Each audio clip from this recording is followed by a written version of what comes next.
كمال اسلام. السلام مرحبا بك. الحدث في تضامن الاضراب العام اليوم. بسم الله الرحمن الرحيم. تضامننا مع الاخوه المعتصمين جميع الاحزاب والحساسيات السياسيه في تطاوين والمجتمع المدني بما فيه نقابات وجمعيات وبعض ممثلي ابنائنا وشبابنا في الاعتصام اجتمعوا وتم الاتفاق على تأطير الاعتصام وتوجيه الوجهة الصحيحة. اتفقنا وقتاش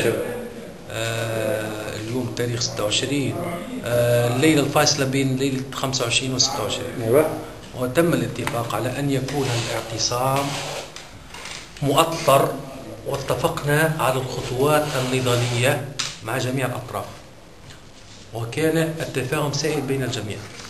اتفقنا أولا أن لا تتعطل مصالح المواطنين.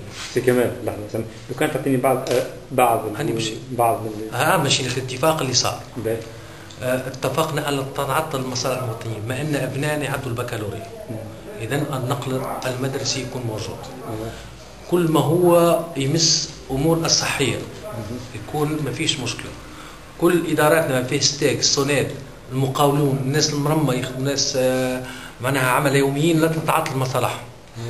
يبقى الإشكال الوحيد هو مع المؤسسات النفطية في الصحراء، واتفقنا كون مصالح الشركات المتواجدة والمنتصبة في الصحراء في ولاية تطاوين يتم تعطيلها، وذلك بإيقاف جميع السيارات المتجهة نحو حقول النفط، بما في ذلك سمحتي في كلمة بالفرنسية الشركات الكاترينج نتاع الريفاتيمون نتاع التمويل الغذاء وجميع ما يخص العمال المتواجدين في الصحراء، بما فيها الشاحنات اللي تحمل معها قطاع الغيار لتعطيل المصدر اللي معه المشكل بالضبط، لتصويب الاعتصام في الاتجاه الصحيح وتوجيهها وتصويب الاتجاه الصحيح، وتم الاتفاق على ذلك. بصراحة اليوم الصباح معناها فما حسينا شوية تجاوزات صارت. قبل البارح في الإذاعة أعلن عن تعطيل الإضراب. الإضراب ما ثماش.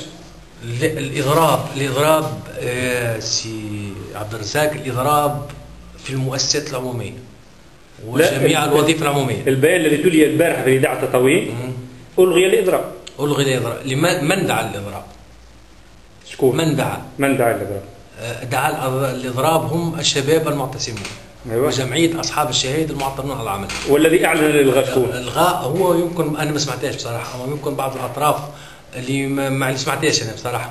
اما الاضراب راهو بصراحه لازم نعطروه وعنده اليات. الاضراب يدعو يدعو اليه الاتحاد العام للشغل. ايوه. الاضراب على مستوى المؤسسات العموميه والقطاع العام. أيوة. الاضراب اللي صار يمكن تابع للاتحاد الاتحاد العام للشغل. لا مش تصف بالاتحاد العام للشغل، مش الاتحاد العام للشغل، الاتحاد الصناعه والتجاره سي عبد الرزاق. الصناعه والتجاره. ايوه الصناعه والتجاره. هذا كل ما هو مؤسسات تجاره وصناعه وصناعه من الانشطه هذه راهي تابع الاتحاد الصناعه والتجاره. إذا الاتحاد العام للشغل لم يخرج ولم يصدر أي بلاغ في الإضراب، ولم يتبنى الإضراب. مع العلم أن الاتحاد العام للشغل اليوم تنادى إلى ندوة إطارات العشية تنادى لماذا؟ لندوة إطارات. أيوة. اليوم العشية بعد ساعتين إطار ليرى كيفية مساندة وتأطير وآلية معينة لمساندة هذا الإضراب ولا هذا الاعتصام بطريقه ما، وهذا قرار ناخذوه كما العاده في الاتحاد العام للشغل بطريقه ديمقراطيه. وهذا القطاعات الكل باش تحضر له اللي في ولايه تطاوين الكل. فهمتي هذا الشيء ان شاء الله. ان شاء الله والحق صراحه اتفقنا فيه، حسينا كون احنا اللي تحدثنا معاهم فما ساعات شويه تجاوزات، فهمتي، خاطر اتفقنا كون الصحه متتعدى. بالنسبه للتلامذه اليوم عندهم بكالوريا، المواد الاختياريه فيهم يعدوا اليوم ما يتعطلوش، ما يلزمش يتعطلوا. نتاع الوقود والغاز ما يلزمش يتعطلوا، وقع تعطيلهم.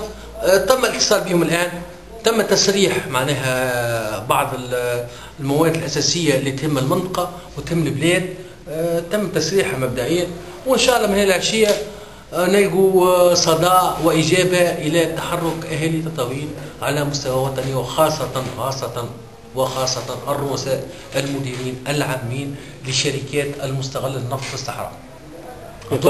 أراه في الآخر حسب ما فهمت لا يهمهم أبناء تطاوين يقروا ولا ما يقروش، يتعالجوا وما يتعالجوش، ينجحوا في البكالوريا وما ينجحوش. المشكل نتاعهم وحسب رأيي الشخصي المتواضع هو تمثلهم القطاع نتاعهم. لن يهتموا بالإضرابات واعتصامات التطاوين إلا عند المساس بمصالحهم، ومصالحهم معروفة وعناوينها معروفة. إذا الرجاء من الإخوة المعتصمين باش ما يغلطوش في العنوان الصحيح اللي باش يوصلهم الهدف نتاعهم. إن شاء الله الرسالة وصلت. إن شاء الله. بارك الله فيك. شكرا.